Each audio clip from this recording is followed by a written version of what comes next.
Պարոն Սարգսյան, պաշտոնանկությունների հետ կապված ինչու միայն Բդոյանը եղավ պաշտոնանկ արված Պաշտոնյան։ Միայն ՆԳՆ-ից միայն Բդոյանը չէ։ Ովքեր են։ Այս տարվա առաջին կիսամյակի ամփոփման ընթացքում ներքին գործերի նախարարը, ինչպես գիտեք, բոլոր մարզերում անձամբ է ամփոփել ծառայությունների կատարած աշխատանքը եւ Արմավիրի մարզում ամփոփումից հետո կարող եք հրապարակված է նաև ներքին գործերի նախարարության կայքեջում հրապարակված ռելիսում կարող եք տեսնել, որ ներքին գործերի նախարարը մտահոգություն է հայտնել միջանձնային լարված հարաբերությունների շուրջ մարզում դեպքերի շուրջ կատարվող աշխատանքների վերաբերյալ հանձնարարել է ակտիվացնել այդ աշխատանքները։ Ամփոփումից հետո բառացիորեն օրեր առաջ սեպտեմբերի սկզբին ծառայությունից ազատվել է մարզի բարեկային ծառայության գումարտակի հրամանատարը, ազատվել է համայնքային ոստիկանության Վաղարշապատի բաժնի պետը, նշեմ, որ դեպքից առաջ սեպտեմբերի սկզբին, հստակ օրը այս բանը չեմ հիշում, ինչը պայմանավորված է 6 ամսվա ամփոփումներով։ Ազատվել է համայնքային ոստիկանության Վաղարշապատի բաժնի պետը, ցանկանում եմ նշել, որ Վաղարշապատի բաժինն է պատասխանատու նաև այդ հատվածի օպերատիվ իրավիճակի համար եւ երեք հայտնեցինք, որ նաև ծառայությունից ազատվել է այսքան մարդ է ազատվել, սակայն կարծես դա չեն խաղալ, հա, ու այս միջանձնային ձեր նշած հարաբերությունը նշանակել լարված մնալ, այսինքն եկել են օրերը, չգիտեմ, գուցե ԺՊ է նշանակվել, բայց մարզում կրիմինալ դեպքերի պակաս չկա։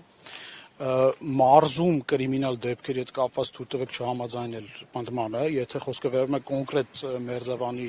միջադեպին, ես կարող եմ նշել, որ ըստ քննության արդյունքների այս պահին արկատավյալների վարկածը շարունակում է մնալ, որ սա շարունակությունն է այս տարվա փետրվարին տեղի ունեցած Մերձավանում տեղի ունեցած միջադեպի հետ, որի ընթացքում սպանվել է այս գործով ձերբակալվածի հարազատ եղբայրը։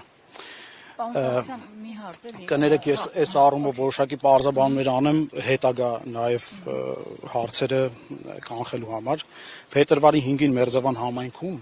մի խումբ անձանց միջև միջադեպ է տեղի ունեցել, եւ նաև հնչել էին կրակոցներ, ըստ քննության արդյունքների միջադեպը եղել էր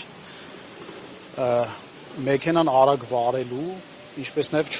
չբարևելու հարցի շուրջ ծագած միջադեպ։ Դրա հետևանքով շարունակվել էր ծեծկռտուքը, հնչել էին նաև կրակոցներ եւ ծեծկռտուքի ընթացքում Գրիգոր Օհանյանը կրծքավանդակի շրջանում ստացել էր հրազենային վնասվածք եւ մահացել էր։ Նախաձեռնվել էր քրեական վարույթ, իրավապահները բացահայտել էին այս դեպքը, տասնյակից ավելի անձանց մեղադրանքներ էին առաջադրվել, ձերբակալվածներ եւ կալանավորվածներ կային եւ գործը ուղարկվել է դատարան։ Ըստ էության սա փետրվարյան իրադարձության շարունակությունն է միջանձնային հարաբերությունների կոնֆլիկտի տրամաբանության մեջ, իսկ այս վերջին դեպքով սեպտեմբերի 23-ի դեպքով սպանվել է փետրվարյան դեպքով անցնող մեղադրյալներից մեկի հարազատ եղբայրը Վալոզա Գրիգորյան։ Մի հարց էլի։ Կներեք, էլի ես այս ամեն ինչը բացատրեցի, որ ասեմ։ Չէ, ցանկանում եմ նաև նշել, որ փետրվարյան միջադեպից հետո ոստիկանությունը ձեռնարկել է մի շարք գործողություններ լարված հարաբերությունների մեջ գտնվող անձանց հետ։ Տասնյակից ավելի անգամներ ոստիկանության Վաղարշապատի բաժնում, ինչպես նաև քրեական ոստիկանության Արմավիրի մարզային վարչությունում ստացվել են տեղեկություններ, որ X ժամի